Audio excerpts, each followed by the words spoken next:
संशय या गोष्टीमुळे आतापर्यंत अनेक लोकांचं आयुष्य बर्बाद झालेलं आहे। अनेक नाती संशय या गोष्टीमुळे संपलेली आहेत। आता संशय हा फक्त नवरा बायकोचाच आहे असं मला म्हणायचं नाही।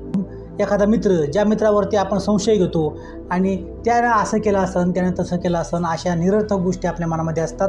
त्या मित्राबरोबर आपण चुकीचं वागतो आणि त्या ठिकाणी मैत्री संपते। अशाही गोष्टी आपल्या समाजामध्ये घडत असतात। काही वेळेस असं होतं की आपल्याला असं वाटतं की काही लोक जे आहेत, भावकीतले काही लोक हे माझ्यावर जळत आहेत। खरं तर असं काही नसतंही, परंतु विनाकारण आपल्याला संशय वाटतो की हा व्यक्ती माझ्यावर जळतोय, ते लोक माझ्यावर जळतात आणि आता त्यांना ते लोक माझ्यावरशी वाईट विचार करत असतील। अशा या भ्रमातनं तो व्यक्ती हा नको त्या ठिकाणी नको तो विचार करतो आणि चुकीचं वागून मग तो नात्यांमध्ये दुरावा निर्माण करतो। मित्रांनो, आज ही गोष्ट तुम्हाला बोलण्याचं कारण म्हणजे आजची आपली कहाणी। नमस्कार मित्रांनो, मी संदीप एनके पुन्हा एकदा एका नव्या वेगळ्या व्हिडिओमध्ये आपलं सगळ्यांचं स्वागत करतो। दोघं नवरा बायको असतात आणि त्यांचा संसार हा अनेक वर्षापासून आनंदाने चाललेला असतो। दोघंही शिक्षित असल्याकारणानं त्यांनी बरेचसे प्रश्न हे विचारानं सोडवलेले असतात आणि त्यांच्या घरामध्ये कलह नावाची गोष्ट अजिबात शिल्लक नसते। अनेक वर्षे ते एकमेकांना समजून घेत असतात आणि आपल्या संसाराचा गाडा हे आनंदानं चालवत असतात। परंतु एक दिवस असा येतो की त्या दिवशी नवऱ्याला कामाला जायचं असतं। कामाला जाण्यापूर्वी तो आंघोळ करायला गेलेला असतो आणि आंघोळीला गेलेला असताना त्याच्या मोबाईलवरती एक मेसेज येतो आणि तो मेसेज असा असतो, हाय काय चाललंय। हा जो मेसेज आहे, हा मेसेज ती बायको पाहते आणि तिच्या डोक्यामध्ये अनेक वेगवेगळे विचार यायला लागतात की हा मेसेज नेमका कोणी केला असेल। ज्यावेळेस तिचा नवरा हा आंघोळ करून घरातून बाहेर येतो, बाहेर आल्याच्यानंतर तो मोबाईल पाहतो, मोबाईलवरचा तो मेसेज पाहतो। त्या मेसेजमध्ये लिहिलेलं असतं हाय आणि त्यावेळेस हा रिप्लाय देतो। याचा रिप्लाय असा असतो की हाय बेबी काय चाललंय, जेवण झालं का तुझं, काय करते तू। अशा प्रकारचा मेसेज हा जो नवरा आहे हा त्याच्या मोबाईलवरून मेसेज करतो आणि मोबाईल साईडला ठेवून देतो। तो जो मेसेज आहे हा मेसेज मग त्याची बायको पाहते आणि तिच्या डोक्यामध्ये आता विचारांचं काहूर माजलेलं आहे। नेमकं आपला जो नवरा आहे हा नवरा नेमकं कुणाला मेसेज करत असेल आणि हाय बेबी तुझं जेवण झालं आहे का, तू काय करते, अशा प्रकारचा जो मेसेज आहे या मेसेजनं नक्कीच तिच्या डोक्यामध्ये अनेक प्रश्नांनी थैमान मांडलं होतं। हा जो नवरा आहे हा कपडे घालतो, त्याचं तयारी करून तो त्याच्या कामाला निघून जातो, परंतु दिवसभर घरी असणारी त्याची बायको मात्र अनेक विचारांमध्ये डुबून जाते। त्यानंतर दिवसामागून दिवस चाललेले असतात आणि हा प्रकार हा अनेक दिवस चालू असतो। ज्यावेळेस नवरा घरी यायचा त्यावेळेस तो पुन्हा त्या बेबीला मेसेज करायचा, कारण तो नंबरही त्याच्या व्हॉट्सअपवरती बेबी या नावानं सेव्ह झालेला असतो आणि त्याचं जे चॅटिंग असतं ते अशा प्रकारचं असतं की बेबी तू जेवण केलंस का, आज तू कुठे गेली होतीस, तुला माझी आठवण येते का, मग काय आज काय मजा केली। अशा प्रकारचे मेसेज हे त्याच्या चॅट बॉक्समध्ये असतात, त्या व्हॉट्सअपवरती असतात आणि हा प्रकार आता एक दिवसाचा राहिला नव्हता, हा प्रकार 2 दिवसाचा राहिला नव्हता, हे आता दररोजचं रुटीन झालं होतं। बायको जी आहे हे दिवसांदिवस अजूनच विचारात पडत होती आणि विचार करून ती आता डिप्रेशनमध्ये जायला लागली होती। परंतु तिनं कधीही नवऱ्याला विचारलं नाही की नेमकं तुम्ही कोणाला मेसेज करतात आणि हा काय प्रकार आहे आणि त्यानंही कधी सांगितलं नाही की तो कोणाला मेसेज करतोय। आता ह्या गोष्टी अशाच अनेक दिवस चालू होत्या। बायकोनं विचारलं नाही, नवऱ्यानं सांगितलं नाही, परंतु नवऱ्याचं व्हॉट्सअपवरती चॅटिंग करणं त्या अननोन व्यक्तीबद्दल हे कंटिन्यू चालू होतं। अशातच मग एक दिवस असं होतं की एका क्षुल्लक किरकोळ कारणावरून दोघांमध्ये भांडण होतं। त्या भांडणाचं कारणही असं काही जास्त नव्हतं, परंतु असं म्हणतात की तुमच्या डोक्यामध्ये असणाऱ्या गोष्टी ह्या योग्य वेळेला बाहेर पडतात। आता इतक्या दिवसांचं त्या दोघा नवरा बायकोंच्या मनामध्ये जे युद्ध चालू होतं, जे द्वंद्व चालू होतं, ते या छोट्याशा घडलेल्या घटनेनं बाहेर पडलं होतं। ही भांडणाची गोष्ट इतकी लांब पोहोचते की एक दिवस नवऱ्याला न सांगता त्याची जी बायको आहे ही तिच्या माहेराला निघून जाते। माहेराला निघून गेल्याच्यानंतर तिचा नवरा आहे हाही तिच्याशी बोलण्याचा प्रयत्न करत नाही। दोघांमध्ये आता संपर्क तुटलेला आहे, तीही तिच्या नवऱ्याला फोन करत नाही। अनेक दिवस झालं दोघं एकमेकांपासून लांब राहत आहेत, परंतु ती जी बायको आहे तिच्या मनामध्ये कायम हा प्रश्न राहिलेला आहे की माझा नवरा जे आहे हा बेबी मेसेज कोणाला करत होता। हा प्रश्न त्या बायकोला वारंवार सतावत होता आणि या प्रश्नाचं उत्तर शोधण्यासाठी ती आता सुरुवात करते। बऱ्याच दिवस प्रयत्न केल्यानंतरही तिला काही समजत नाही की ही नेमकी बेबी आहे कोण आणि काय प्रकार आहे, हा काय तिला लवकर समजत नाही। मग एक दिवशी तिच्या दारामध्ये एक मुलगी येऊन उभा राहते आणि त्या मुलीच्या हातामध्ये एक चिठ्ठी असते. मग ती चिठ्ठी ती घेते आणि ती चिठ्ठी वाचायला लागते आणि त्या चिठ्ठीमध्ये असं लिहिलेलं असतं की प्रिय बायको, आपल्या दोघांमध्ये जी भांडणं झाली, आपल्या दोघांमध्ये जी वाद झाले, हे वाद खरं तर व्हायला नको पाहिजे होते. कारण गोष्ट अशी काही गंभीर नाही, परंतु तू माझं ऐकून घेण्याच्या मनस्थितीमध्येच नव्हती.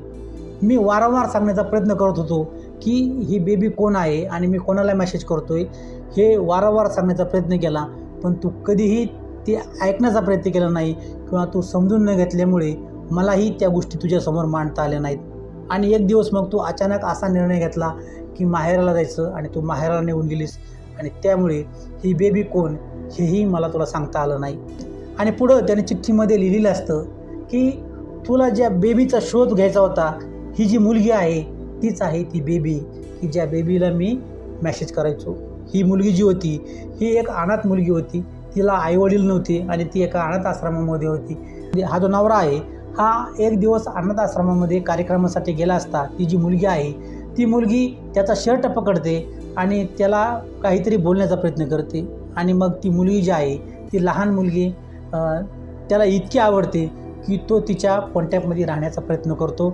वारंवार त्या आश्रमात तो जात होता, त्या मुलीची तो देखभाल करत होता, तिच्या शिक्षणाची जबाबदारी त्यानं घेतली होती आणि मग तिला वही पुस्तकं नको त्या गोष्टी तो पुरवत होता.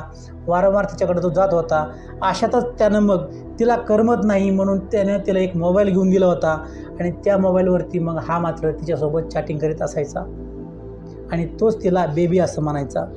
पुढं त्याने त्या चिठ्ठीमध्ये लिहिलेलं असतं आणि सगळ्यात महत्त्वाची गोष्ट म्हणजे ही जी बेबी आहे ही तुझीच मुलगी आहे. आणि मग हे वाचून तिलाही धक्का बसतो आणि ती पुढं वाचायला लागते.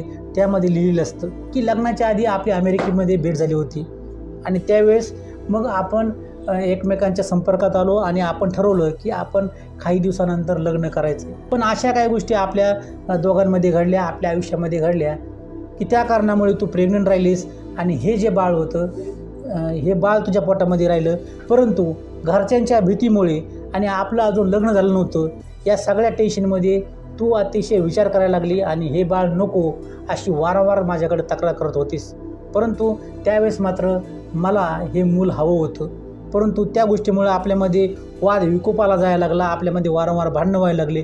कारण आपलं लग्न झालं नव्हतं आणि काही दिवसानंतर आपलं लग्न होणार असतं, परंतु तुला ते मूल नको होतं आणि त्यावेळेस मात्र मग तू त्या ठिकाणी अबॉर्शन करण्याचा निर्णय घेतला. आणि परंतु आपल्या सगळ्या विचार करण्याच्या गोष्टीमध्ये आणि या सगळ्या वादामध्ये जवळजवळ 5 ते 6 महिने उलटून गेली होती आणि ज्यावेळेस मग त्या ठिकाणी अबॉर्शन आता होऊ शकत नव्हतं आणि त्यावेळेस डॉक्टरने सांगितलं की आता हे अबॉर्शन होऊ शकत नाही. त्यावेळेस मग आपण या मुलीला जन्म दिला होता, परंतु त्या मुलीला स्वीकारण्यास तो नकार दिला आणि मग त्यावेळेस आपण ते मूल जे आहे ते भारतात आल्याच्यानंतर एका आश्रमाच्या ठिकाणी ते बाळ तू दिलं होतं आणि त्यानंतर मग आपण दोघं घरी गेलो होतो. त्या गोष्टीला अनेक वर्ष झाली, परंतु ती गोष्ट तूही विसरून गेलीस आणि तू तुझ्या आयुष्यामध्ये रेग्युलर झाली. परंतु ही मुलगी तुझीच आहे. जी बेबी होती आणि ज्या बेबीला मी वारंवार मेसेज करायचो, ती बेबी दुसरं कोणी नसून ही तुझीच मुलगी आहे. आणि ज्यावेळेस ती बायको जी आहे त्या नवऱ्याने लिहिलेली चिठ्ठी वाचते त्यावेळेस मात्र ती रडायला लागते, तिच्या डोळ्यामध्ये पाणी येतं आणि मग ती त्या मुलीला जवळ घेते, तिचे ती पापा घेते आणि तिला समजतं की ही आपलीच मुलगी आहे. आणि मग ती त्या मुलीला जीव लावायला लागते आणि मग सगळ्या गोष्टी ज्या आहेत हे सगळं प्रकरण आता त्या बायकोच्या समोर आलेलं आहे. आणि मग एका छोट्याशा विचारामुळे आणि तिनं आपल्या नवऱ्याविषयी केलेल्या चुकीच्या विचारामुळे ती तिचा संसार मोडायला निघाली होती. तिनं तिच्या नवऱ्यावरती संशय घेतला होता आणि तिला असं वाटायचं की आपला जो नवरा आहे हा कुठल्या तरी बाईशी संपर्कात आहे आणि तिला तो वारंवार फोन करत आहे, तिला मेसेज करत आहे असा तिचा समज झाला होता. परंतु तिनं कधीही बसून तिच्या नवऱ्याशी चर्चा केली नाही आणि चर्चा न केल्यामुळे हा प्रश्न अजूनच वाढत गेला. मित्रांनो, बऱ्याचशा गोष्टी अशा असतात की ज्या गोष्टी ह्या विचारानं सुटू शकतात, बोलण्यानं त्यावर मार्ग निघू शकतो, परंतु त्या गोष्टी आपण करत नाही आणि मनामध्ये मग संशय बाळगून आपण नको त्या गोष्टी करायला तयार होतो आणि काहीही करण्याची त्या ठिकाणी आपली तयारी असते आणि यामुळे अनेक नाती, अनेक संसार हे उद्ध्वस्त होत असतात. आणि विषय फक्त नवरा बायकोचाच नाही, कुठल्याही नात्यामध्ये संशय हा त्या नात्याचा खुनी असतो, त्या नात्याचा खून करण्याचं काम हा संशय करत असतो. त्यामध्ये मग मित्राचं नातं असू द्या, आपलं भावकीतलं नातं असू द्या, आपलं कुठलंही नातं असू द्या, हे नातं संपवण्याचं काम हा संशय करत असतो. त्यामुळं कधीही संशय करू नका. जर एखाद्या गोष्टीविषयी तुम्हाला शंका असेल तर तुम्ही डायरेक्ट त्या व्यक्तीशी चर्चा करा, परंतु मनात संशय धरून त्या व्यक्तीविषयी चुकीची धारणा कधीही मनात धरू नका. मित्रांनो, आजची ही जी गोष्ट आहे ही गोष्ट काल्पनिक आहे, ही कुठेही सत्य घडलेली गोष्ट नाही, परंतु ही गोष्ट आम्हाला बऱ्याच काही गोष्टी शिकवते. मित्रांनो, खात्री आहे, आशा आहे की तुम्हाला आजच्या गोष्टीतनं बऱ्याच काही गोष्टी मिळाल्या असतील. मित्रांनो, पुन्हा भेटूया आपण अशाच एका नव्या व्हिडिओमध्ये. तोपर्यंत स्वतःची काळजी घ्या, आनंदात राहा, खुश राहा. धन्यवाद.